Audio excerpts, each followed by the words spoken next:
says go live, go live. No, I can't go live right now. I'm in the middle of combing the leaves and stuff out of my beard. I can't go live right now. No, tell them stop it, stop it, just stop it. No, they're gonna see.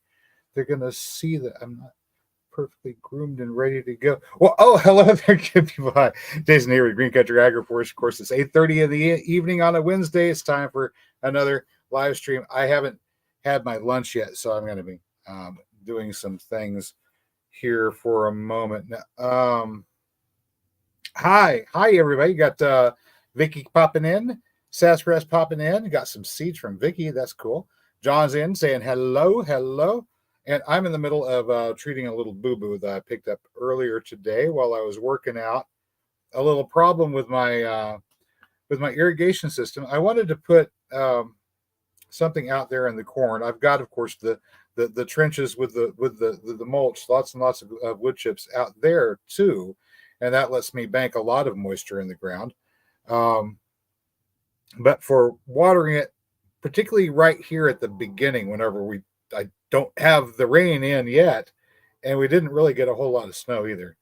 I'm kind of coming out of a drought here in the early spring, so I have to compensate by taking water from out of the ground and putting it onto the surface. And let me tell you what we were up to. These drip tapes, you know how they are. They're the flat things. They've got a stripe down the middle. One side sprays up, or you could turn it over and it can just soak into the ground either way you want. It's about 50 foot long, each one of these. They have a little cap on the end. You could unscrew it and you could link it to another drip tape, another 50 foot for a total of 100 foot. But as it turns out, your typical water pressure really isn't enough to push water all the way to the end of that. So I was thinking, how could I set this up so I could just have one tap turned on and it can go all the way around my corn patch all at the same time? 150 foot isn't going to do it. And if I take it and put them together to make 100 foot and make them zigzag through there, by the time it gets to the end, it's not going to have any pressure at all. But then I realized, oh yeah, here's what I can do. I've got these little Y connectors. Actually, I have one of them right here. I figured out where I put these puppies. Guys, I'll tell you what, when it comes to getting things for your garden hoses, this is not a commercial. It's just generally good advice. When it comes to things for your outdoor irrigation, if you're going to be using hoses, and there's nothing wrong with using hoses at all. I mean, they're very convenient. You can hook anything up to it. Lots of sprinkler systems stuff run off of regular hose connections. But buy cheap, get cheap. These ones, I don't know who made them, so don't ask me for links. Mary found them on Amazon, so that's all I can tell you. Mary can probably tell you more about these than I could. But you look for good solid metal bodies. The plastic ones, they crack too easy, way too easy.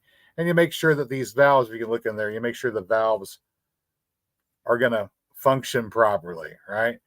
Look for things like those gaskets being in there, stuff like that, right? Make sure you have good quality materials. That's your professional homeowner tip.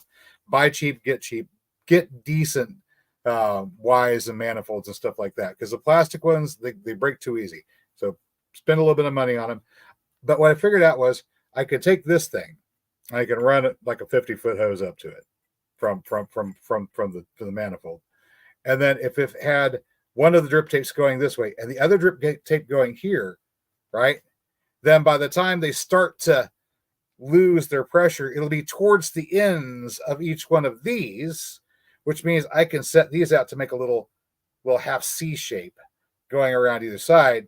And that means that by the time we get done, everything's covered with that one line coming up and just going to the two drip tapes. So instead of having them end to end, where I lost the pressure way too early, we split it, and we managed to divide that pressure up and cover the entire corn patch like so.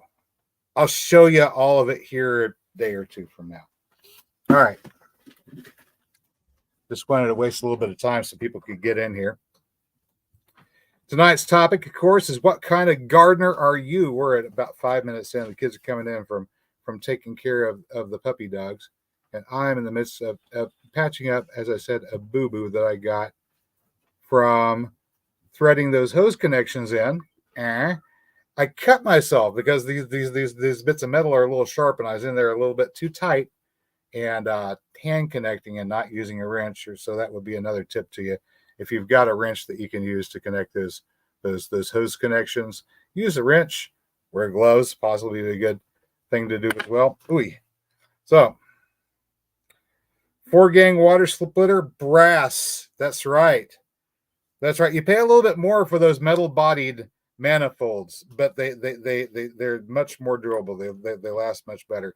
Whenever winter comes, make sure you drain them out and don't use them during the winter because they'll freeze over and they'll break.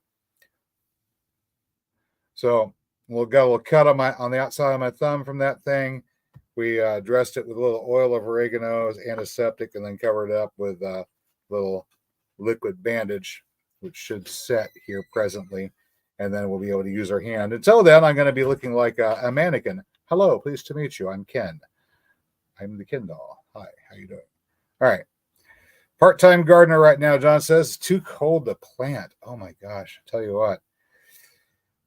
This spring, it's been a little deceptive because it feels like it's coming. It feels like it's coming. It's going. Wait. It has a cold. Here we go. Have a little frost. Frost fairy comes. Oh shoot. We've got an amber alert. Oh no. Jinx. All right. Hang on. Driving a gray Nissan Maxima. Okay. All right. So if I happen to spot a gray Nissan Maxima coming through my living room, I will contact the authorities.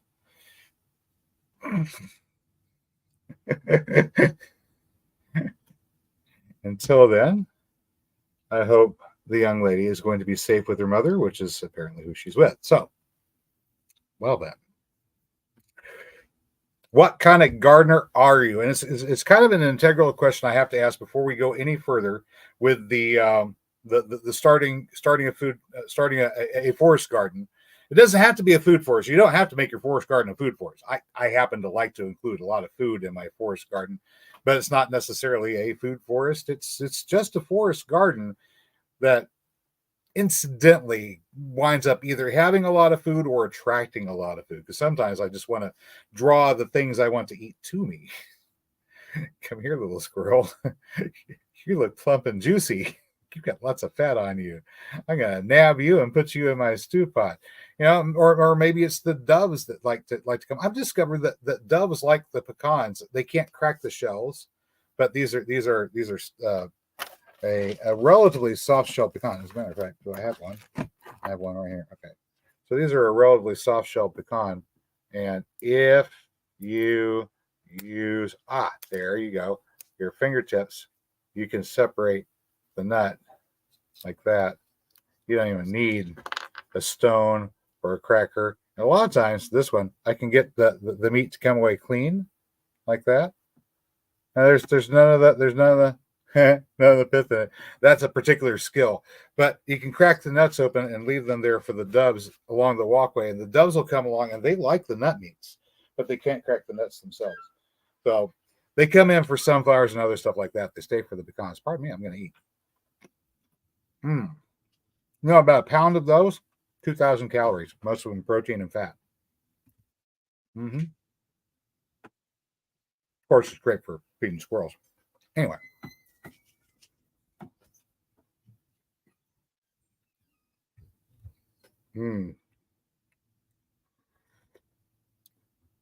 Lots of daffodils to deal with the burrowing critters. Peppermints too. That will be a part 3 of starting your forest garden. What did I entitle that thing? The series that we're in the middle of. I can't even remember why I entitled it right off the top of my head. Hey, we're in the middle of doing this series. It's called I can't recall because I'm thinking about too many other things. So today we finished up shooting part 2. Well, no, we didn't finish up shooting part 2. We mostly finished up shooting part 2, but part 2 is, spoiler alert, going to involve a little bit of planting, but it's not the kind of planting that we're going to get to eventually, because that's in part 3. We're doing planting in 2 stages, if you know what I mean. Part 2 is conditioning the soil. We're preparing the soil. And one of the things I've discovered that I'll talk about more in more depth there is well, it all relates to this question right here. What kind of gardener are you?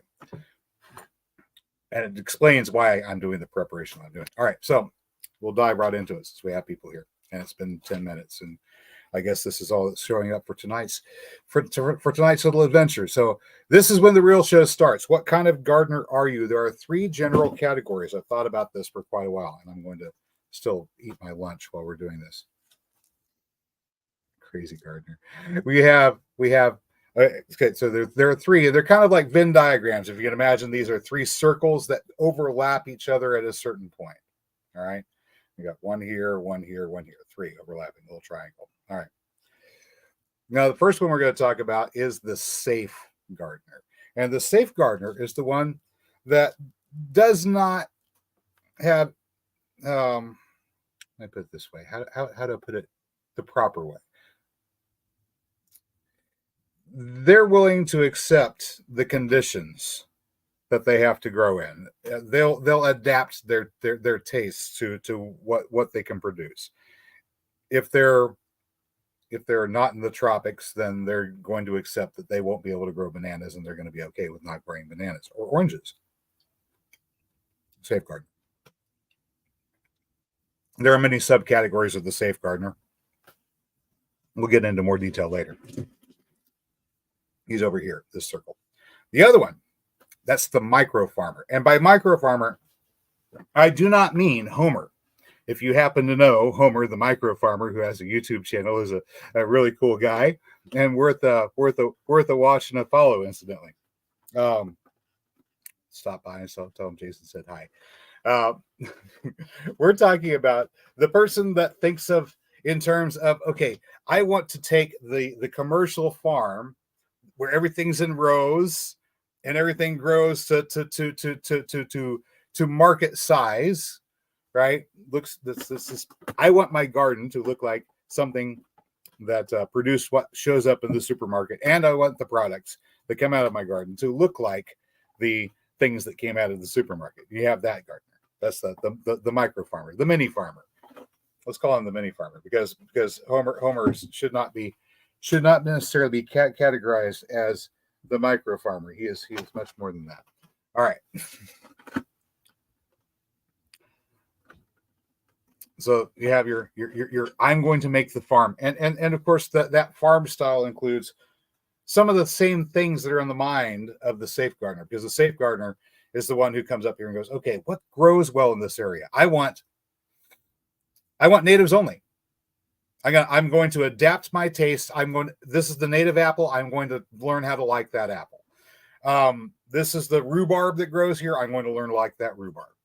Or this is the blackberry that has the thorns on it. Oh my, they hurt, but wow, it's a sweet berry. I'm going to learn to love that berry despite the thorns. It's what's here. It's what grows here. It's what's grow here. I'm going to learn to accept it. So they're very flexible, and they may go around and they go, okay, to the other gardeners or to the ag extension and say, hey, what grows good in this area? They're not looking to make any major drastic changes to anything. They're just looking to grow something that they can enjoy and maybe eat. They might want oranges, but if they're not in the tropics, they're probably not going to be growing oranges. That's your safeguard. Of course, the micro farmer, the mini farmer, also wants to take safe techniques, things that they think, okay, this is proven to work on the commercial farm, so obviously it works. That's how the stuff gets to the grocery store. How about I make this in miniature in my backyard? So their mindset is still kind of like the safe gardener. They're trying to go, okay, this is what works. This is the safe thing to do. And you'll see all kinds of homesteaders out there that are doing a kind of a combination of the safe gardener and the micro farmer with the tractor, things in rows. And you have to go out there with the fertilizer, and you have to go out there with the pesticides. And sometimes you do have to apply the fungicides, and then you're doing this on schedule, and you're tilling and you're harrowing and you're doing, and all that stuff. The little micro farmer, mini farmer. So those are typically what you see a lot of down over here, these two things, and the point where they intersect. That's where you see a lot of the homestead action going on. Sassbrass is asking, what is the you will learn to grow here plant or you will die type of gardener?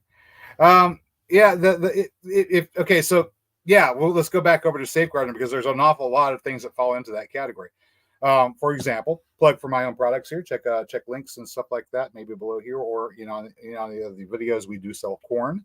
Um, we sell a very good corn. I'm actually getting ready to change the way we sell it from being in seed packets with 100 seeds, because typically if you want to be able to preserve the genome for yourself or do more with it, you're going to need more than 100 seeds. And the people who've got it, planted it, tried it, they can say, hey, we tried it, we liked it. I think the record that it has is good enough. If you want to buy it, you can go ahead and get enough to preserve it, which means at least 400 seeds. So we'll send that package of 400 seeds, but we'll drop off an extra $5 for getting 400 seeds instead of 300. So there'll be $15. And the shipping will make it a total of 20 either way. So there you go. And we'll be able to fill a few orders with that. So yay. That change is coming up. But if you just are desperate to buy corn right now, you can. There's links below or on any other video. Yes. So, what was I saying? Yes. Land racing. This is a safe gardening method where you take all the different genetics that you possibly can for the thing that you want to grow, and you throw them into the ground. All the different genetics you possibly can, as many different genetics as you can. And then whatever comes up, and the best of whatever comes up, you take and you save, and you plant that for the next year. Once again, the best of what comes up and whatever comes up, you take that and you plant for the third year. And by about 3 years in, and you might want to mix some of the original genetics back in just in case they could have made it but didn't. By the end of that 3 years or so, you're going to have something that wants to grow where you are, that has, you don't know what kind of genetics it's going to have by the time it gets there, but hopefully it has something that's more or less desirable to you. Flavor, sweetness, color, resistance to disease, whatever it is. Oh, these mandarins are so sweet. See, I live in zone 7A. It's kind of hard to grow an orange tree here, but I'll get around to that in a minute because it relates to what kind of gardener I am. So, all right. You have to plant an awful lot of orange seeds to get them to march further and further north. But there are other techniques you can use. Safe gardener may also, of course, like I said, go for the native species or go for what the neighboring farmers or gardeners say grows well in the area. And of course, you can do what I just said: plant a whole bunch of things, see what grows, and whatever it is that grows, goes, okay, I can grow that rutabaga, I can grow those cantaloupes, and maybe those melons and that squash, and I'll learn to like it because that's what's going to grow here. And if I don't learn to like it, then I'm going to starve. And that's kind of what Sassafras talking about. So that's all in safe gardening. It really is. Most of the things that we think of are in the safe gardener category. And the thing that's in common between the safe gardener and the micro farmer, the mini farmer, same thing that we have in common, is that we're okay. So in the case of the safe gardener, we're gonna accept what nature is going to give us. We're going to accept what the soil can grow. We're not going to try to change anything. We're going to adapt our tastes to what it produces. And then the micro farmer says, I'm going to impose my will upon nature and I'm going to grow grandma's heirloom tomatoes, whether the soil wants it to or not. We're going to pump the chemicals in. We're going to use the pesticide. We're going to use whatever it takes to get that desired result.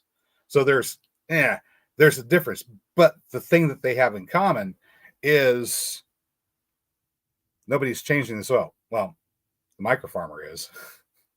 He's depleting the organic matter every time he tills it up. Right? He's pumping it full of chemicals and he's making the soil otherwise incapable of supporting life through the natural circuit.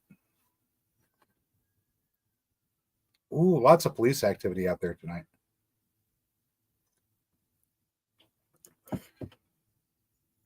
You never know. They may come after me for talking personal responsibility and lawful behavior. It's something they don't like. All right. Now, I think somebody was operating a crack house down the road there.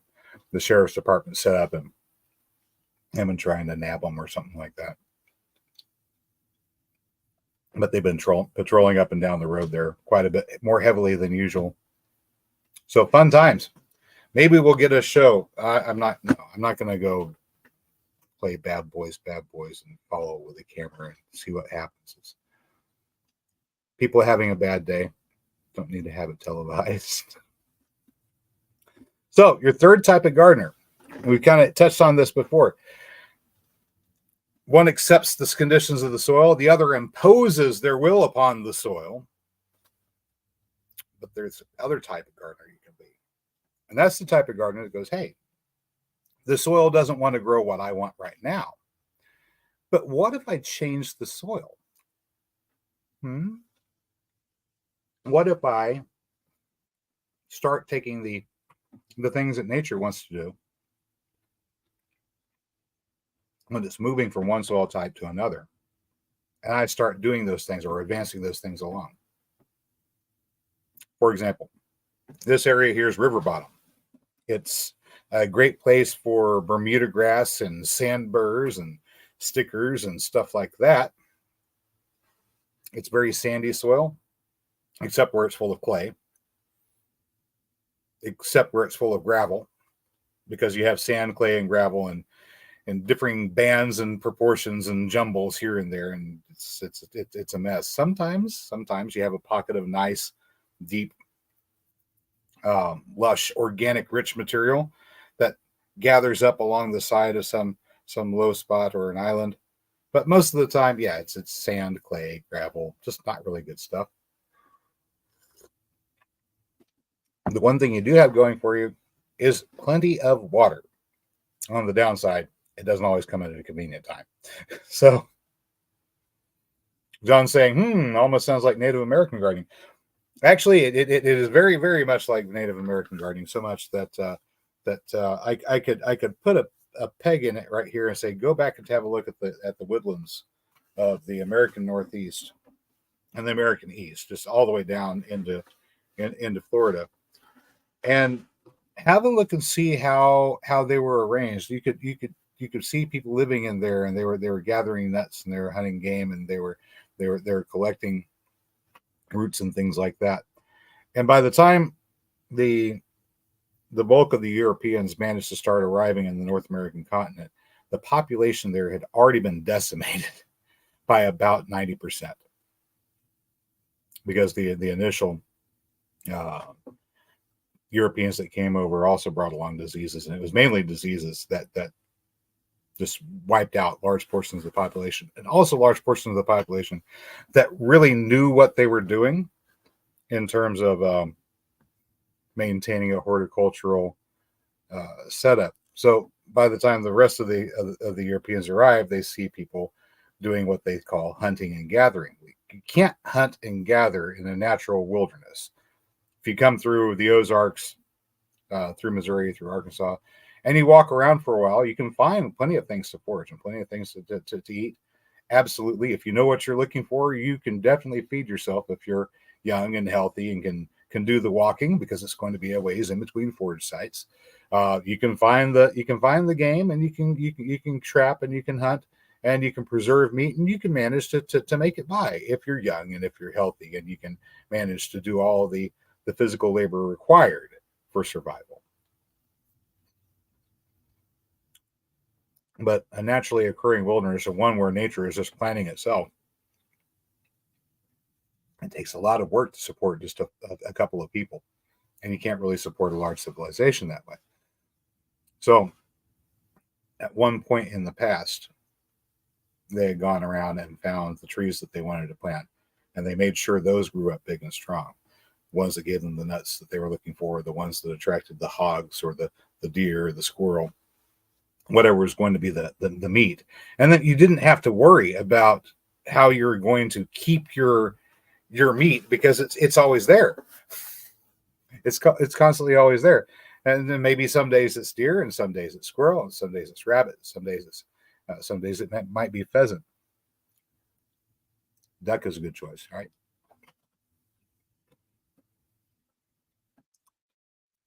But there's a way of putting your garden together where everything takes care of itself, and you just survive off the excess there. But what do you do whenever you come along and you find your soil is sand and clay and gravel, rock? We've got rock on the side of a hill, right? This is not really the best place to start a garden sometimes, right around your house, but this is the land you have to work with because this is where you live.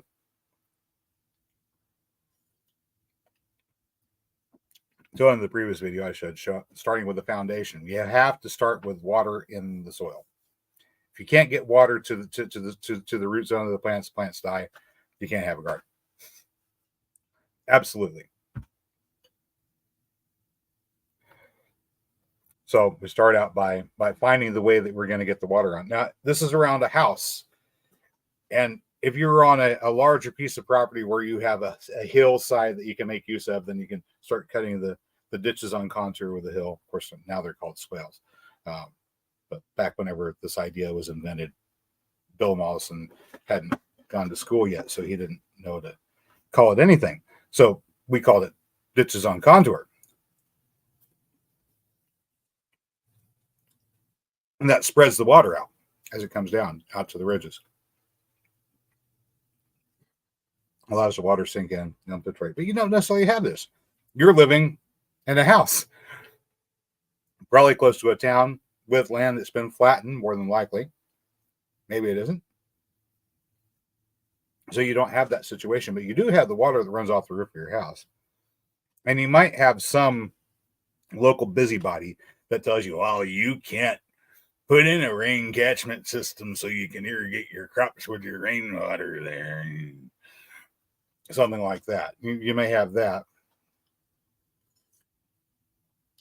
And so the foundation technique that I show in this previous video allows you to capture that water, hold it in the soil, so you can take advantage of your regular rainfall if you have sufficient regular rainfall. And if you don't, then you have to go a little bit wider with the trenches and deeper and get more organic matter in on the outset, because you're going to need that to bank the water.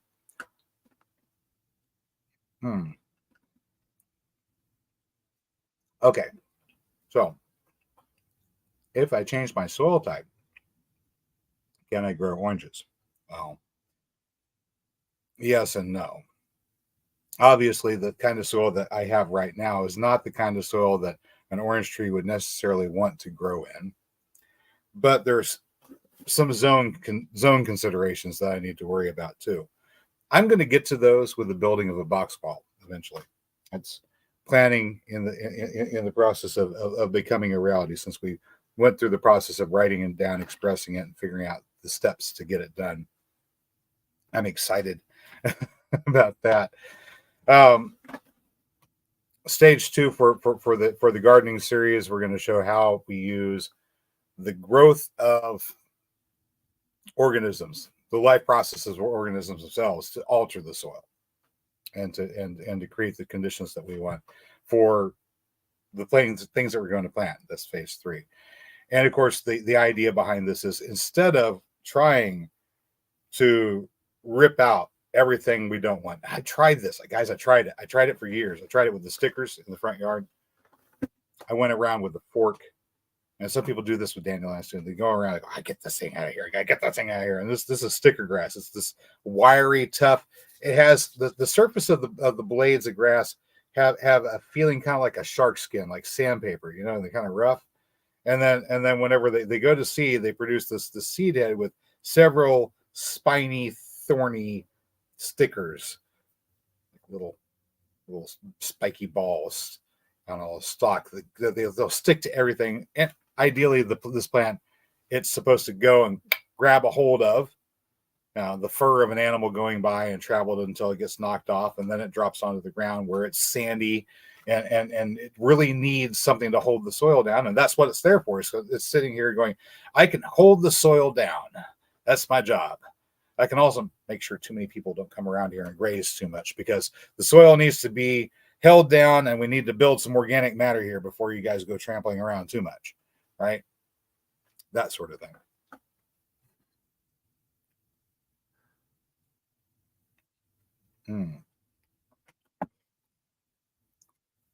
Vicky's talking about setting up her Wallapini. She's in Arkansas. She's actually a little bit cooler than we are here.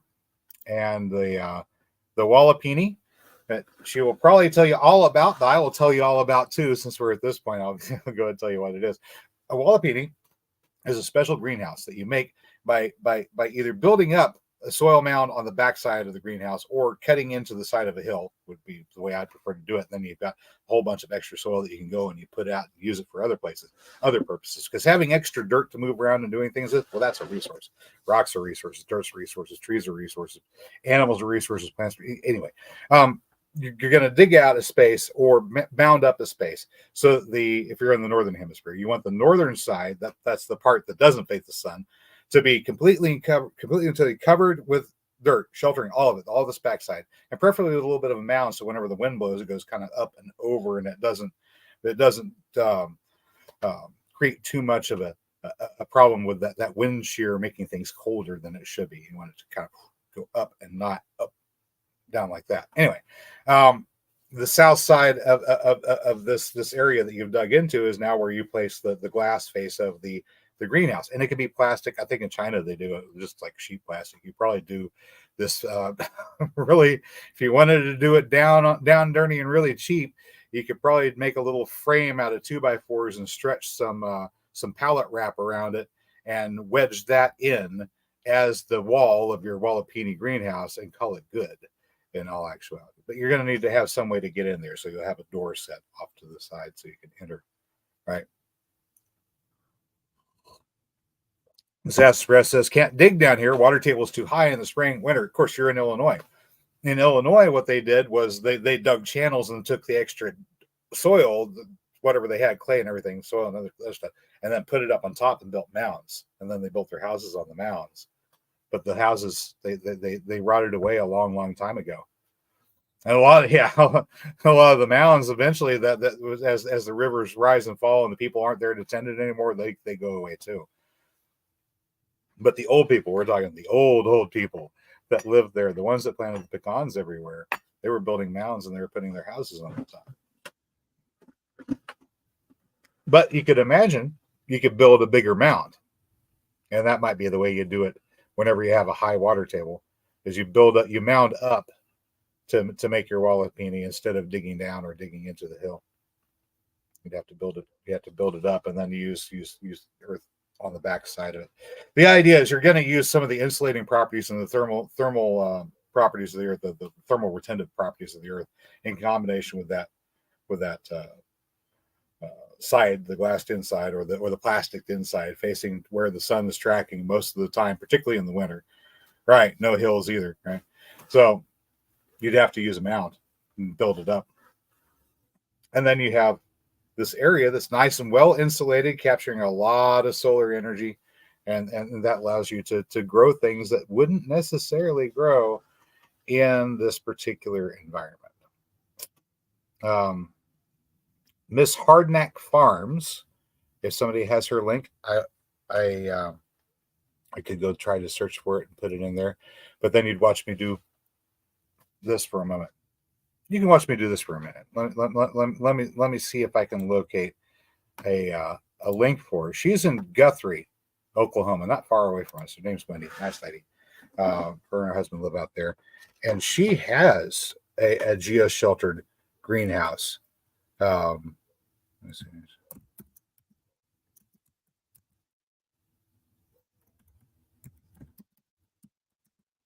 There it is.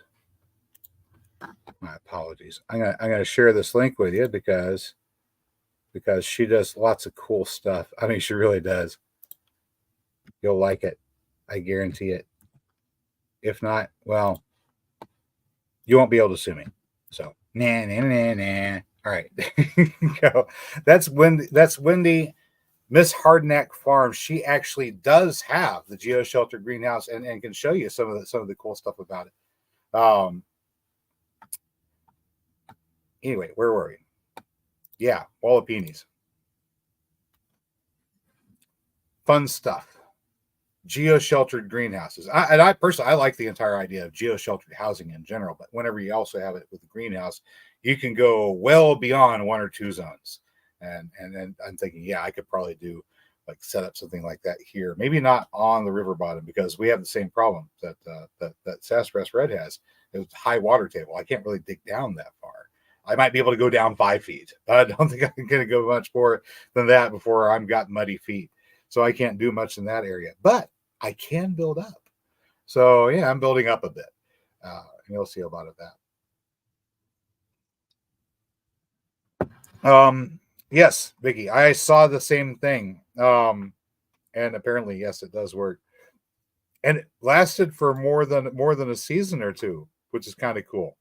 So pallet wrap, that's the stuff that they use for wrapping the big pallet loads of stuff. Um, well, this guy, he just went out there and tied a couple branches off to a few trees, and then started running the pallet wrap around, made the roof, made the sides, made the roll. It was done with a roll of pallet wrap, and it's a see through shelter, but yeah, it kept him warm. He even had a way to have a pass through with a chimney and everything. So he had a stove going inside it, and all that crazy stuff. But that's bushcrafting. That's bushcrafting. I'd do some bushcrafting with you if I was on a larger piece of property. But I'm only on 1/3 acre, so I have to do fun things like order in loads of concrete blocks because I don't have enough rocks of my own around. Right? I don't have enough rocks of my own. Occasionally I find a cool rock or two, but usually not anything large. I think underneath us, way underneath us, probably about 40, 50 foot down, maybe further, there's probably a large chunk of something. And I presume because of the way radio signals act around here, that's probably something ferrous, iron or something. But that's what caused this little island to build up where we live. But I found this. It doesn't look like much. Found this today, and it's some kind of rock crystal.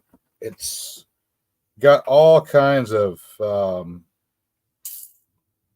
don't know what in the world is going on with this thing.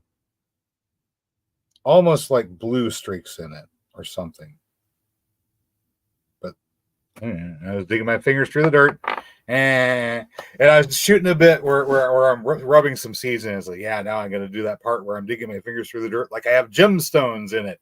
And then I hit a rock, and I go, oh, rock, and I pull it out, and I looked at it, and I went, oh, actually, this one's actually a kind of a cool rock. It's not just a rock. It's like it's got some crystal matrix and some other colors and things in it. And I bet if I were to tumble it, it might look nice. I don't think I'd call it a gemstone, but it might be a pretty rock. It's not. It's probably not like one of these. I've shown you guys this rock before. It's black, right? Black and shiny. All right. Dun, dun, dun, dun, dun. And then you look on the other side, and it's full of stars. But sometimes things are deceptive. They might look like one thing, and they're actually really something else. That's kind of one of those nifty things. Sometimes we find special little things that give us lessons. Anyway, I don't know what this is going to be. This is probably just a rock. It's very, very heavy, though. I don't know. I may try putting it up against a magnet and see if it's got some iron in it, because it's very, very dark rock crystal, whatever it is. I don't know. I don't know what all's in there. John says sapphire is a semi-precious stone. Hey, there you go. Sapphire is a semi-precious stone. Me personally, I like emeralds, but I don't think we'd be lucky enough to find emeralds just in the soil here that I can fish out by the handful. That would be lovely. I mean, I would not mind at all. But probably that's not in the cards for us.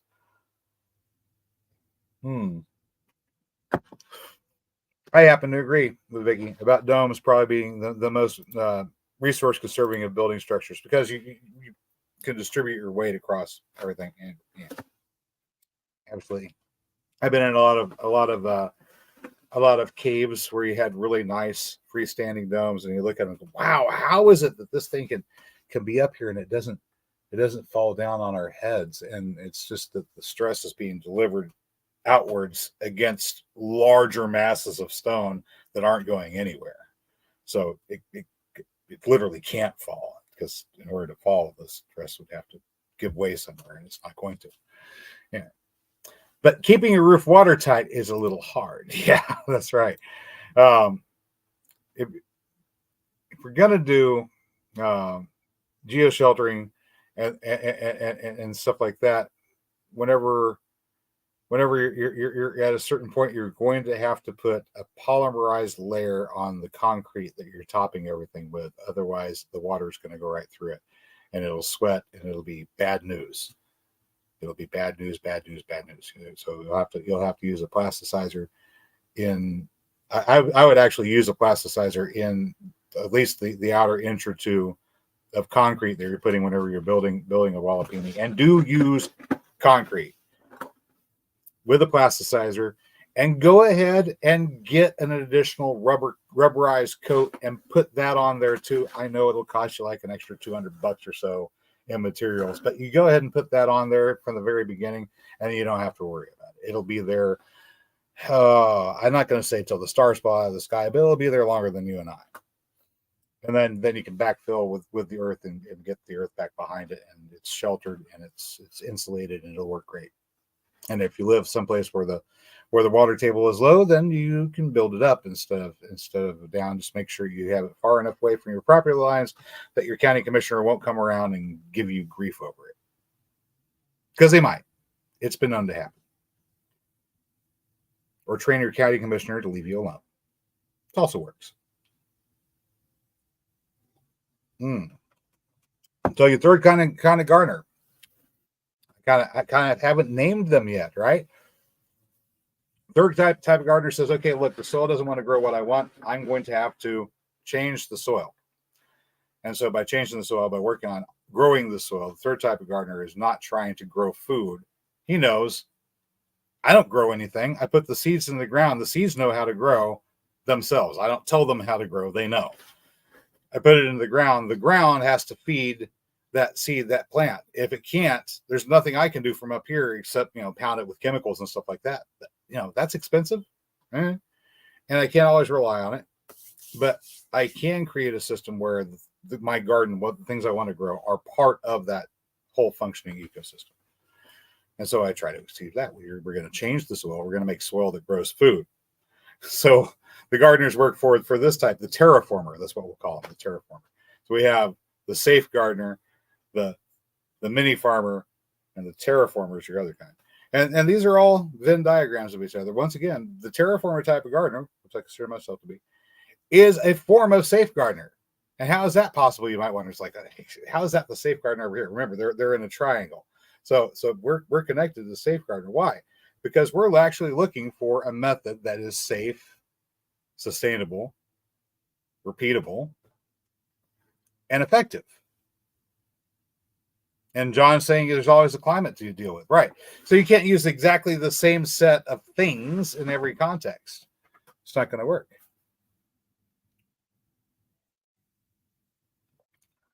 I am not necessarily going to be able to grow oranges in Zone 7A. Not without a lot of work. What I might do is create an area where I can zone push a little bit and introduce a Setsuma orange that might like it in zones, maybe zone 8. And it's going to be thorny, but I may be able to get oranges off of it. And they'll be little tiny mandarins like that one. I might try to get that down here one of these days. I don't know. It all depends upon what the pond area to the west of the garage turns out looking like. Because right now, my plan is carport, and then later garage. Then we move the blocks out of there. We've got a concrete pad where the garage is. We'll save that. We'll probably do something with that. Maybe a shed, outbuilding, something there later. Sometime in between now and then, something must be done about a sycamore tree that's on the neighbor's property, and I don't know what's going to be done about it. I'm certain something will be done about it. I just don't know how, when, who, and what. It's not my department. I don't need to worry about it.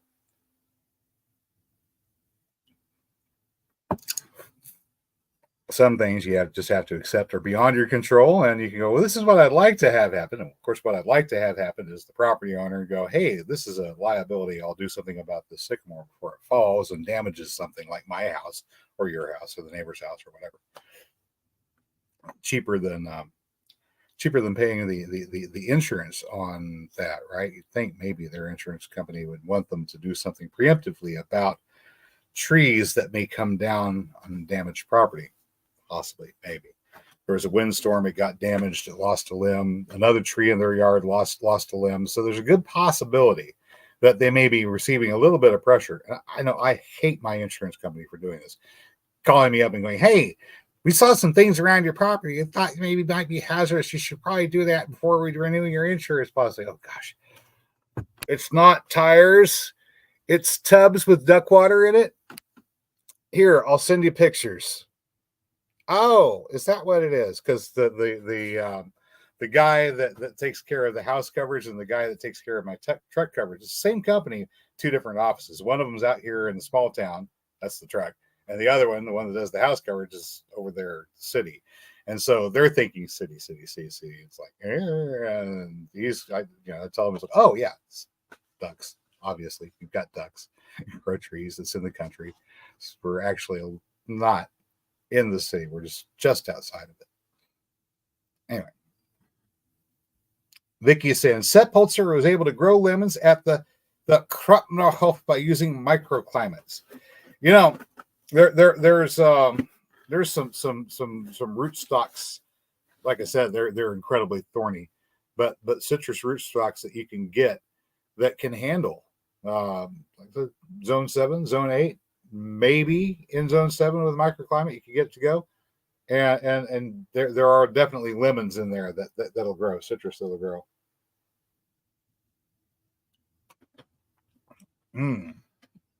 But I don't like lemons that much. I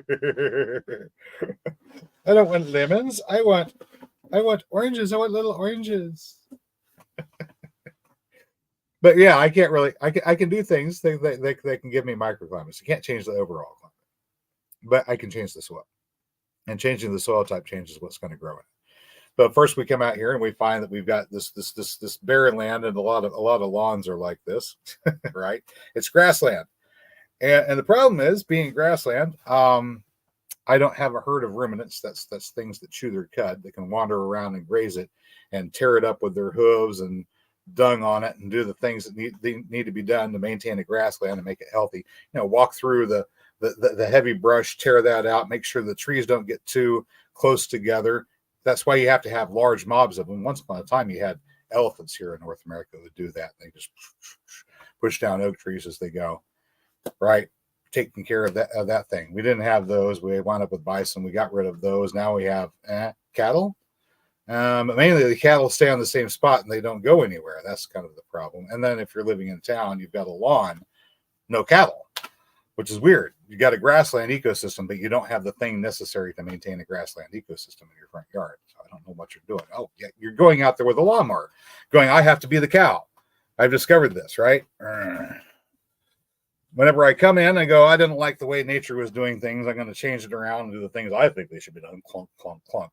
I'm going to take out this wolf over here. We don't need that predator. I don't like wolves. And we're going to get rid of the snakes. Get rid of the snakes over here. And then we're going to make this grassland here in front of my house. That looks nice. All right. Yep. Here we are. White picket fence, fresh lawn, no wolves, no snakes.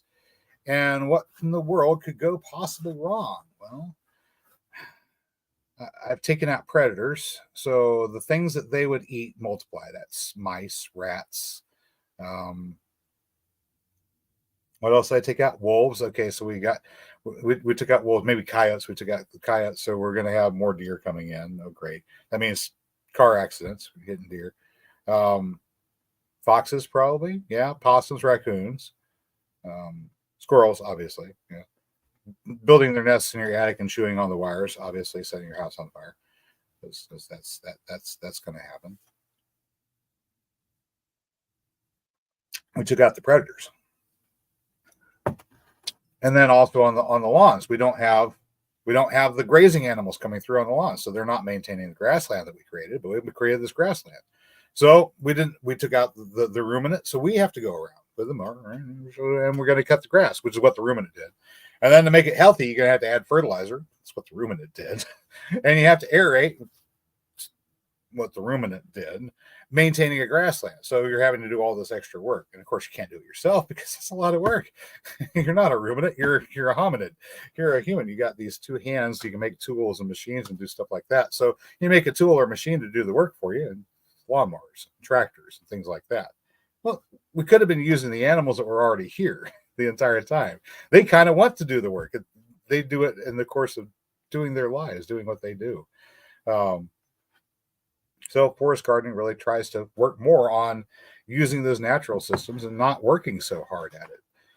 In the case of, okay, spoilers, this next video that we're going to show you, no, the next video we're going to show you is not phase 2. The next video we're going to show you is setting up the grape arbor with some new wood for trellising, because that plastic stuff, I didn't like it. The wind blew and it pulled away. It buckled, it bowed. It looked tacky, and I just didn't like it. So we went out and we got wood, and we did the prep work on it, and we're in the middle of doing it. We got a thunderstorm right after staining everything. It's like, oh yeah, but we already planned for this, so all is good. That'll be the next video coming out. We'll be getting the grapes trained on the arbor with new how am I going to put this? It's new supports, new slats instead of that plastic stuff. And then that'll give us enough time for the work that we're doing in soil preparation to come to fruition, and you can see the results starting to happen. And that's when we'll go on to planting, and that'll we'll have grape arbor upgrade this week on Monday, and then next Monday will be phase 2, starting food forest from the ground up. Step 2, of course, is soil preparation. And some things that I need to remind myself to put into that soil preparation video, which I'll just mention here off the top. Whenever you're going and starting your new garden, new place, wherever it happens to be, you're going to have stuff that's already there. Unless it's just completely and totally barren, dirt, desert landscape, in which case there's nothing there, and you just go straight on to digging the trenches, filling in the organic matter, and then doing the next part. But most of the time, you're going to have something already there. And for a lot of people, it's going to be grass, right? Because you're probably doing this in your yard. One thing that I should point out, go about at least 4 feet away from the foundation of your house before you dig any trenches. Safety tip. You do not want to weaken the foundation of your house by digging trenches. Stay at least 4 feet away from the foundation, where that foundation clay is, before you start your trenches. That way, you won't have any problems. Also, whenever you have bad soil that you're pulling out, do put it up on the house foundation side. That will encourage the water to move out and away from your house and towards your garden, which is what you wanted to have happen in the first place. You wanted it to move out away from your house and out to your garden. So bad soil up close to your foundation moves the water out away to the garden, deep trenches, etc., etc. Also, at that point, if you're going to add, and I'll probably remind me to mention this, when you're in soil preparation, if you've got really heavy clay and you're wanting to add things like pelletized gypsum to it to help deflocculate it, break it up a bit, great time to add it in. Also, if you've got charged biochar, great time to add it at the same time that you're adding your seeds, because you're going to be working things in. Elton says, saw some asparagus patches popping. That's pretty cool. We've got a little bit of our asparagus coming up right now. Not all of it, though. So apparently you've got some that likes to jump up early. Vicky is asking about hardy kiwi. I've tried a couple times, and I'll probably try at least one more time. Like I said, I'm not entirely certain that my soil is ready to grow a kiwi vine yet. But I've given it a shot or two, and then I realized, okay, I've got a lot of work to do on this soil before it's really ready to do some things that I want it to grow. So I'm maybe asking more of it then it's ready for, and I'll just keep on working on nudging it and pushing it towards a forest ecosystem instead of grasslands ecosystem, because some of these things, they really do need to be in a forest ecosystem. They're not really suitable to grasslands at all. And that's kind of what we do whenever we go into the out there and behind our houses and start a garden in the backyard. We took an ecosystem that's not used to growing these particular vegetables and went, we expect you to grow these vegetables. and they go, well, it's not working. Why is it not working? Yeah. Well, the reason it's not working is the ecosystem's not geared towards growing that. It's been geared towards growing grass. You might have more success tearing out your grass and planting wheat.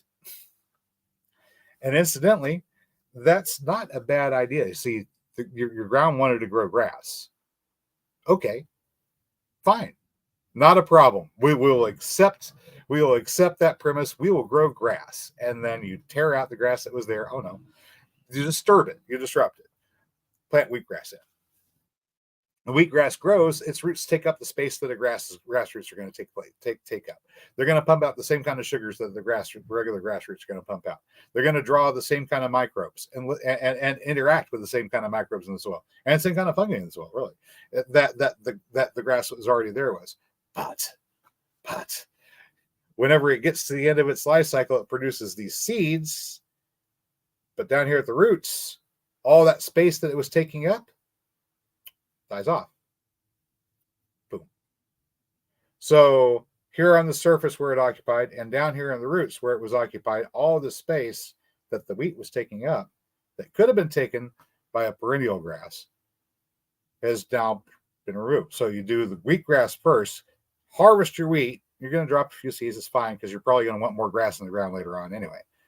Now, seed in with your clover. Because you're going to have these bare spots to pop up there whenever that wheatgrass is gone. Remember, it's not growing back; it's an annual, but it took up the root zone and it took up the space on the surface that the perennial grass was going to take. So I'm going to give away too much here, right? You're supposed to wait until the next video. You occupied that space with an annual, so the annual is gone. Now something else can grow here. And it's either going to be that grass that was there before, or, hey, watch this. Things like clover like to grow when it's cool. So whenever you're getting to the point where you're killing off a crop going into the winter, say it's a wheat crop going into the winter that you're killing off, perfect time to overseed with clover, right? And then there are other things that you can do as a warm season legume cover crop if you're harvesting your wheat in the midsummer. So you follow after wheat with the legume, and you do this in succession. Now you've taken out the original grass that was there, the perennial grass. There's still going to be some. But there'll be less. And then the next time you do it, there'll be less. And then eventually, because you're also planting things in for shade, eventually you've pushed this ecosystem from being grassland into a forest ecosystem. But instead of taking several hundreds of years for it to happen, you've done it in the course of 2-3 years, quickly, rapidly. And you're changing the soil type. And once the soil type's changed, then you don't have sticker grass and you don't have Bermuda grass. You have other things that want to grow here. Now you have to watch out for brambles and poison ivy. That's going to be your new challenge. It's like, okay, we got rid of the Bermuda grass and we got rid of the stickers. Now we've got brambles and poison ivy. And as it turns out, the brambles are actually a vegetable. But there can be such a thing as too much of a good thing. I happen to like greenbrier as a vegetable. The deer like it too, incidentally. If you want to attract a lot of deer, plant the things that they like to eat, and they do like to nibble on greenbrier. They like to eat oak. They like to eat acorns, particularly from the white oaks. And then the ones that we're growing, or the one that we're growing, is Quercus macrocarpa, or bur oak. That has very, very large, very sweet oak nuts. I like to eat the pecans, so I kind of want to have a tree around that's going to have nuts that I know I'm not going to eat. That way, it's fair. It's fair for everybody. So I planted an oak, so we have something for the deer and the hogs and the squirrel to eat that I'm not going to be upset with them for eating.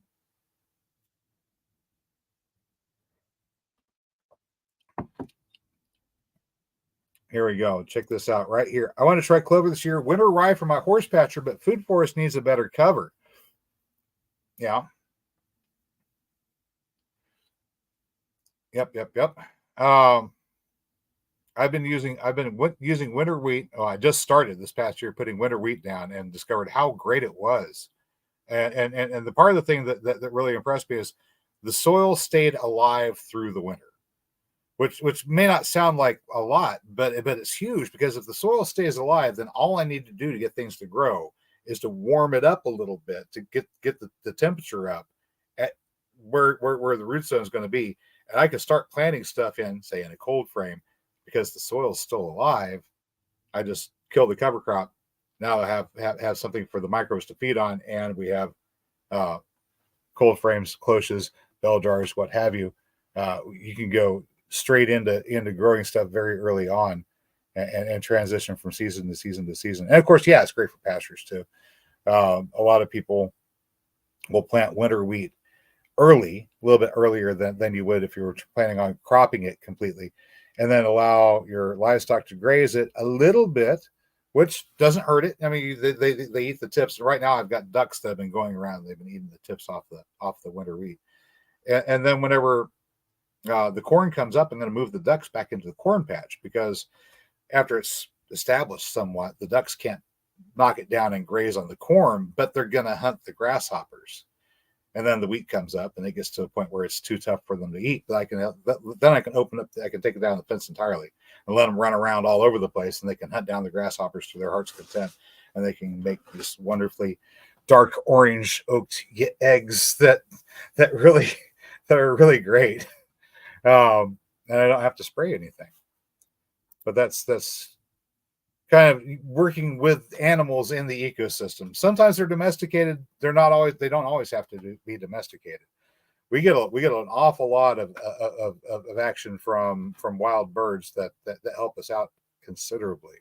Particularly the wrens that come along. They're about the only thing I know of that will just bash a webworm nest so that we can have our pecan trees unmolested. And we have pecan trees that get through without huge nests in them, which is pretty good, I think. Mm. Someone advertised grass for sale. They assumed it was not grass, but only called grass. His grass was Kentucky bluegrass. Okay. Um, Sometimes called crabgrass. Yeah. Um, yeah. You don't see a lot of native grass here. Head a little bit further south from here, and you'll see a lot of little blue stem and some of the native prairie grasses that pop up. Um, yep. Yeah, Vicky's saying grasshoppers provide a high protein diet at the right price. Yeah, free, free. The price really is. It's not free, but the price is you have to have the ducks, right? And I'm thinking probably no more than about 24 per acre, realistically speaking, 24 per acre that you can allow to run around and forage in it. If you plant it up right, you should be able to allow 24 ducks to run around, forage. They're going to be able to take care of that snail control, pill bug control, slug control, grasshopper control for you. There are certain things they like to eat, and there are certain things they don't like to eat, and there are certain things that they like to eat at sometimes, but not others. So, for example, your winter wheat, they'll graze on the tips. If they start grazing on it more than you like, move them on to a different paddock and rotate them through the winter, which is what we're going to be doing this next winter. I've got an entire system worked out. And this is also where you get into some of the expenses. Fencing, right? Cattle panel is about $25 for a 16-foot cattle panel. I've got a pair of wire cutters, bolt cutters.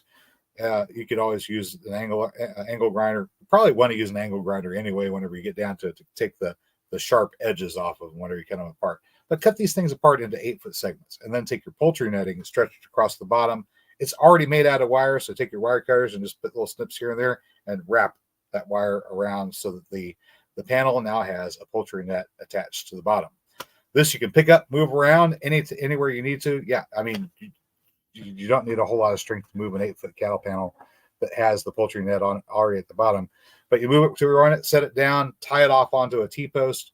If your ground's soft enough, you can just shove the post down into the ground. That's pretty much all you need to do, because once you make an angle, these cattle panel fences hold themselves up. You could make a box out of them with no posts at all, and it'll be freestanding, a freestanding box. Have a hard time getting into and out of it because they're 4 foot, and unless you can step up and over, then whatever you made the box around is pretty much stuck there. Anyway, we use T-posts and then tie those off, and then you can use it. Leave one end open as a gate. You open it and close it as you need to. Very convenient. But this allows you. That's the expense. $25 for each one of those. So I get 2 8-foot segments. That's $12 plus the poultry netting. Probably about another $10. So they're around 20, 22, $23 altogether for each panel. But as I accumulate more of these panels, I can extend the area that I can send the ducks out to, and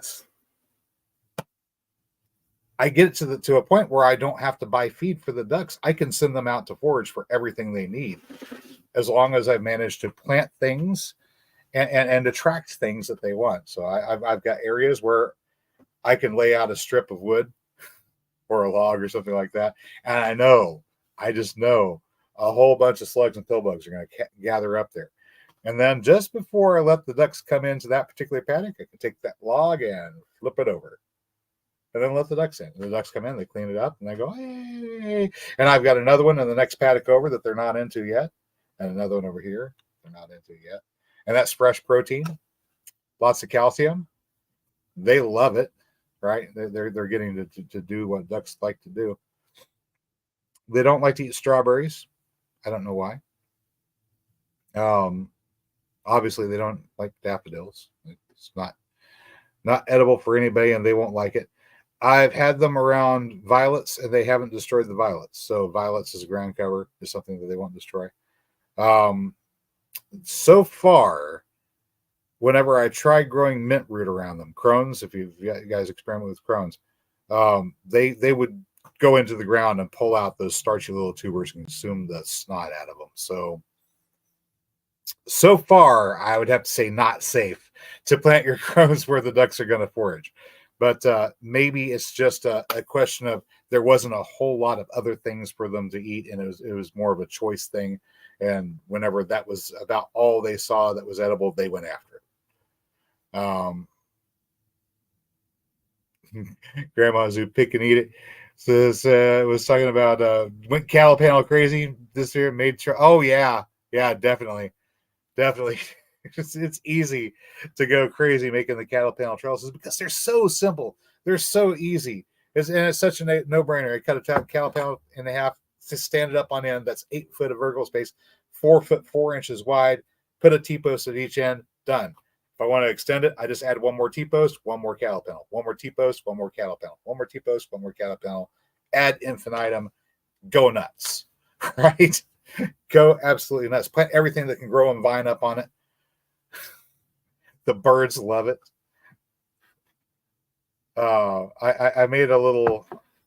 I took a couple of short panels, and in the spot between our allium beds, we got 2 places where you can walk through to the other side, and yeah, I have of course T-post right there, but we put a panel on either side, and then I put a weave of rebar in between the 2 panels, so there's a little roof over there. And I had to bring it in just a little bit, and I tied those off. And then I'm catching little goldfinches coming and landing on there and just perching. The goldfinches, I saw them. I saw goldfinches, and they were doing the mating dance. We may have attracted a nesting pair of goldfinches. I know, right? Goldfinches. I don't know if I have them on camera or not. I have a new camera that's supposed to be coming in either today. Pardon me a second here. What if it was outside right now, sitting on my porch or in front of my porch? Arriving tomorrow by 9 p.m., they say. Okay. New camera coming in. This one has an 18 power zoom. Oh, yeah, I know. The old one only had 16. Yep. I know. That's horrible.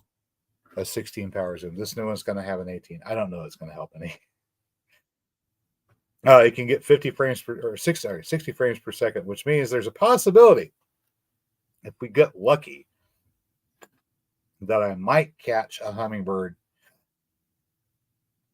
with his wings up and not have a blur. Hard to catch hummingbirds. I might have to find a camera with a much faster speed than what I've got right now to get one clean. Mm. Vicky's saying cattle panels are great for making trellises, especially arch trellises. Yeah, they are. The big problem, of course, is getting them intact to make the arch trellises. And I've had a couple that I managed to get back here intact, but you have to have something that you can haul a 16-foot long cattle panel in. And that's kind of hard to do with a pick 'em up truck. Especially hard to do whenever you got a shorter bed than the one that you'd rather have. But my old F-150, it had a better bed. But I've got a Dodge. It's paid for. It runs. I'm not going to complain. DTG style, 2 T-posts, 1 pan. Oh yeah. Hey, it works, guys. It works.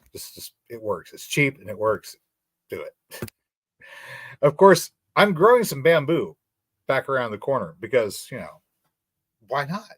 But this place didn't come blessed with a bamboo grove to begin with. If you have a resource like a bamboo grove, then you can just go nuts and build your trellises out of bamboo and weave crazy little things and have fun with it. And I want to. I really want to. I want to so bad. But it's going to take a few years for that bamboo to take off. So whenever the bamboo is at a point where I can start doing crazy stuff with it, we're gonna have fun with bamboo. So just if you want to have fun with bamboo along with me, go out, get some golden fishing pole bamboo or get some decent structural bamboo that's going to fit with your landscape and get it started now. Because here in a few years, we're going to start having some fun with bamboo too.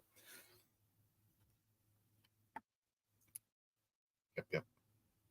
All right. So 3 types of gardener. We've got safe gardener. I'll adjust my desires to what nature will give me in some context. Then you've got the mini farmer. I'm going to impose my will on nature, right? With the chemicals, with the plow, with the tillage, with everything else. And then we have the terraformer who says, hey, look, what I want to grow, the soil ain't producing it. But that's okay. I'll accept what grows in the soil, but I'm going to change the soil.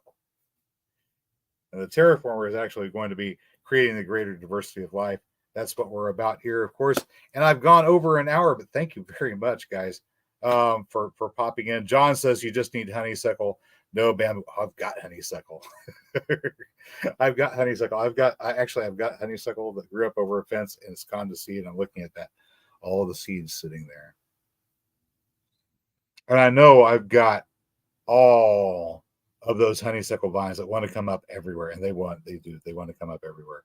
This would be a thicket of honeysuckle if allowed to. It would take over and it would just fill everything with this thickets of honeysuckle. And of course, the wrens would love the snot out of that. They like those big fluffy thickets of honeysuckle vines that are up on a fence, right? And they can get in there, they can build their nests. They're sitting in there, and that's part of the reason why I'm looking at things like, okay,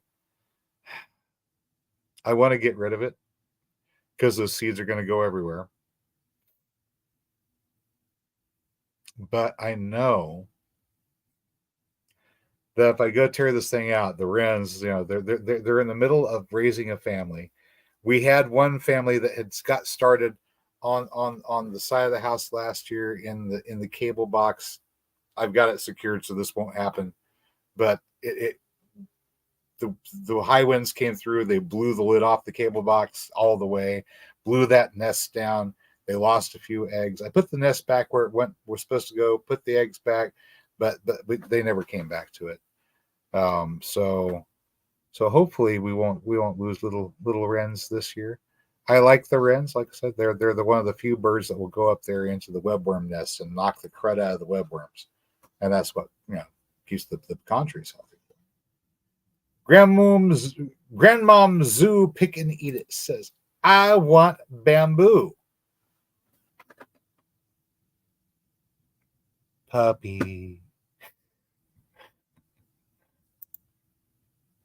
You want bamboo, do you? Yeah, there are a lot of places that sell it. Just try to find some place that's growing it close to where you are. You can get seeds for just about anything on the internet, but getting them to grow well for you, that's a different story. And it's just you'll have a lot better success trying to get it from somebody that's nearby you. A couple things to keep in mind about bamboo. Oh, um, I'd intended to show you some things I forgot. Um, if you guys have been looking at the shop recently, you may notice that we added a few things in the Shopify shop. That's the thing that you can access down below, not right now, but on replay you can, down below here. And we got the corn there, and we've got the onions, and then there's a picture of a hummingbird visiting a canna flower, and then we had canna. We're sold out of cannas. I had a few. I listed them. They are now gone. You missed it. We will have more. I will make sure that I say more. I was gonna bring one of the ones we're shipping in. I've got rhizomes. I kid you not. This big around, this long, and somebody's like, this thing is a good maybe 2 pounds. I'm like, okay, I don't want to break it up any further. If I break it up any further, it might not grow. But as it is right now, it's just huge. These things are huge. They make huge rhizomes. They get big. They will feed you. They will feed you well. But we'll have more of them next year, and I'll make sure I get them lifted in the fall so we have them in tubs secured so that I won't have to hope that some of them survive the winter. What I'm sending out this year, that's what survived in the ground during the winter and was still good. That's what I'm selling this year. And I've got more, but yeah. Hey, check it out. Carolyn says David the Good's daughter is selling bamboo right now. There you go. And if you have somebody has her Etsy shop link, drop that in there. It's Daisy the Good, I think is what she goes by. Daisy the Good. Oh, as a matter of fact, hang on a second. When I was talking about a Wallapini style or geothermal insulated greenhouse, and I was talking about Miss Hardneck Farms, our neighbor out there in Guthrie, and hers. Well, this is a tour of hers. That's the link for hers. Now, real quick, I'm going to see if I can find. Is it? I think it's Daisy the Good.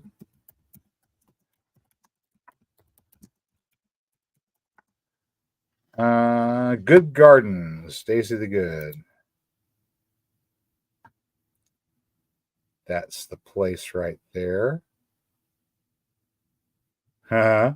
You can get the Compost Your Enemy glossy sticker and all that good stuff. Let me drop this link in here where I found it. Here's another link, guys. This is for David's daughter's Etsy store. She sells seeds and other stuff. There we go. But what were we saying earlier? Oh yeah, about getting stuff from people who are somewhere in your area. If somebody's growing bamboo somewhere in close to your area, not just your zone, but somewhere close to where you live, it has a better chance of surviving than somebody that grows it even in your own zone farther away. Say, for example, I'm in Zone 7A, right? Jersey Gardener, James Prigioni, he's also in Zone 7A. He's in Zone 7A in New Jersey. Same number of growing days, frost-free days, but the weather's a bit different there in Jersey than it is here in Oklahoma. We have 210 maybe days frost-free that we could grow stuff in here too. Entirely different weather patterns. Different cold, different heat. Same number of growing days, and that's what they base the zones off of. So stuff that was growing in his garden, if he starts producing seeds, I can't guarantee that would necessarily grow well for me, even though it's the same zone. I've gotten seeds from Connecticut before, a place called Any Seed in Connecticut, and I have no complaints at all. The only reason I had any difficulty growing some of the things that they sent me was simply because, and I'm thoroughly convinced of it now, because I've tried it with other northeastern producers of various seeds and plants and tried them out, and consistently it's like, yeah, they don't want to grow down here. at all. Even if it's theoretically close to the same zone, they don't like it. Our winters are not what they're used to. We'll put it that way. You're used to these nice, mild northern winters where it's not too cold. It gets cold for longer, but it doesn't get that cold that fast like it does here. Sasspress Red is asking how the nettles are doing. The nettles are doing great. As a matter of fact, I stung myself earlier today, rummaging around out in the front yard along the driveway.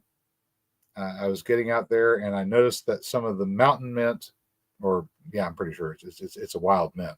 It's not a peppermint, and I'm pretty sure it's not a cultivated spearmint either. So it's a wild mint. But some of that stuff that Mary got out there that I transplanted and the yarrow were growing together, and the yarrow was starting to really kind of take over. So I went in there and I pulled some of the yarrow out to give the mint some room for a minute. Rescued a prickly pear cactus and stood it up. It's doing good. I need to do the same thing over here on this other spot.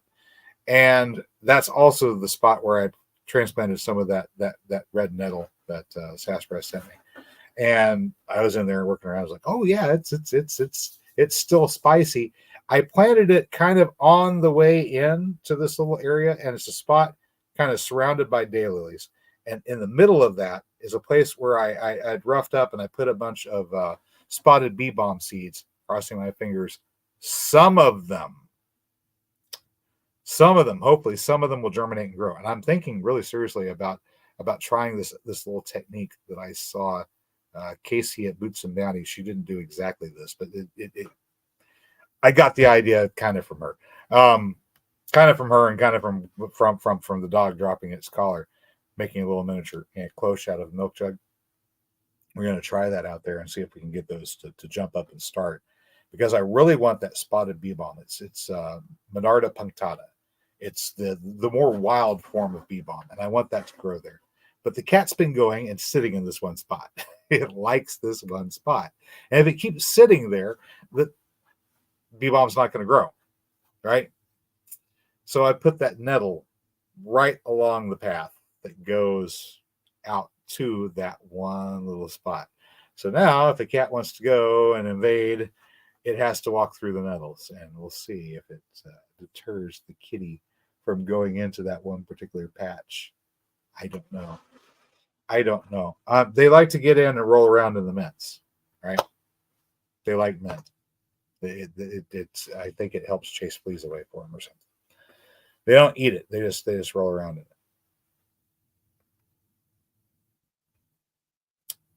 And then we've got I kind of divided up into 4 portions, and 2 of them I kind of forgot where I put them.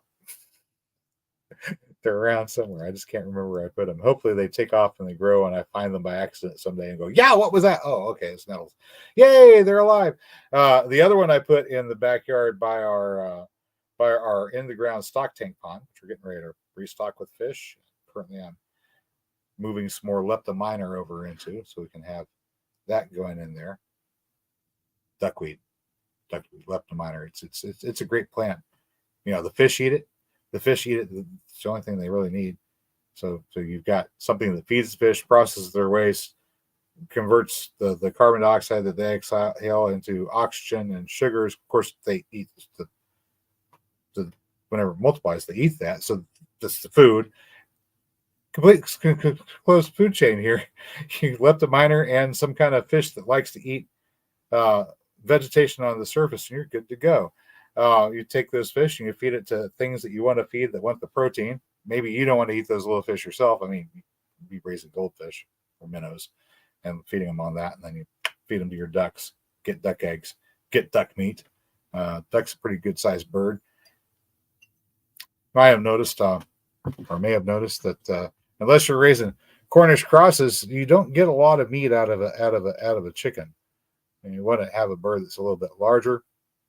Ducks might be the thing for you. You could also do something like maybe a Toulouse goose. Say that 5 times fast.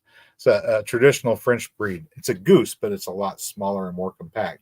Still larger than a duck, so a lot more meat on the animal, but it is a goose. So keep that in mind. Geese will eat everything. Vicky is asking if I still have my Azolla. No, it all died off. Every last bit of it died off. But I have a lot of duckweed, and it's multiplying nicely. Anywho, guys, I'm going to go ahead and call it a night because I have to get up bright and early and hopefully finish off the Grape Arbor, which is the video coming up this next week will be the Grape Arbor. This is what we got done so far. Today we went and we took our furring strips. Those are 1 by 1 and a, or 1 by 1 halves, 1 by 1 half, or no, sorry, they're 2 by 1s. Sorry, I got 2 by 1 strips. We took those, and since they're made of pine and they split really easy, we had to measure them, cut them, and drill them ahead of time. So whenever we put the screws in them, they don't split. And then we stained them all up and had them all set up to dry. And then we got caught in the rainstorm. I had to rush them into the woodshed. So all kinds of fun excitement. And then the next thing we'll do is install them on the Grape Arbor and then train those grapevines to come up. And those grapevines, they're already ready to go up and over the top. Already. At the end of the year last year, one of them was reaching up and grabbing. I'm scratching my ear here. One of them was reaching up and grabbing the pecan tree, trying to grow up into the pecan tree, which is kind of what they do where they're originally from. The grapes that we're growing on the grapevine are called scuppernong. It's a bronze muscadine. So muscadine, for the people who don't know, that's North America's native grape. And the first one was found out there in Virginia. It's over 300 years old. It's still alive. It's still growing. So it's a very, very long-lived vining species. And they've been working on selectively breeding these things and propagating them for, ever since people have been here. Yeah. And for the past 300 years at least, that people have been noticing this particular type of grape and been trying to grow it. Unlike the table grapes that you get from France or elsewhere that are known for their facility at growing wine or for snacking or whatever. Vicky's saying the maypop will love the arbor. I think we are going to try to get some started out there. Anyway, Joe's in late. What were we talking about? I got distracted. I got so totally distracted. Oh yes, we're talking about the scuppernongs, the muscadine grapes. All right, 300 years ago in Virginia, they've been breeding them ever since, trying to get better ones. They have seeds, so they're not a seedless variety of grape, but they can get super sweet, and they make really large grapes. And unlike the table grapes that they grew in Europe and the Mediterranean, they don't all come on in big clusters. They're more solitary. Like you have grape, but they all develop independently. It's kind of weird and different. It's like come here to America, and we won't ripen collectively. We'll develop each one independently on our own merits. Yeah. So naturally, it's North America's grapevine, right? But these brown scuppernongs should make a really delicious white wine. Mary likes wine. I like using it for some recipes when cooking. Trying to avoid the sauce myself personally because it's not good for my health. Yes, but we'll still make some for vinegars and stuff like that. And of course, they make a great way to keep the grape arbor nice and shady. So we're going to be enjoying that. But we'll show you how we finish that up and train the vines to the grape arbor here very shortly. Vicky's saying there's a few varieties of scuppernong that will grow as part of the design. Yeah, they might. They're these have all managed to make it through the winter here, including some pretty harsh ones. There's 2 pretty harsh winters, including this past one, which is pretty bad as far as cold temperatures go. I lost one, and I think the reason I lost it was mainly because it was just overwhelmed by everything else the first year. But all the other ones managed to survive. So of the 5 that I planted, we have 4, 2 males, 2 females. And we will continue growing those. And who knows, eventually we may start taking cuttings of them and getting those started and sending them out because they're doing pretty good. They will be all the way up and over the top of the grape arbor by this fall. So come winter, we are definitely going to have to redo the top. I took the 2x2s off the top because I just didn't like the way they looked. I think 2x4s will look a lot better up there, and I think we need to space them a lot closer together and a few other things. But that's going to be probably the midwinter construction project if we do a midwinter construction project, and that will set us up for training them even further come spring. But that is all I've got for you today, good people. As always, I hope you found today's video informative or entertaining. If you did, you know what to do. I will catch you next time. Till then, get out there and get growing.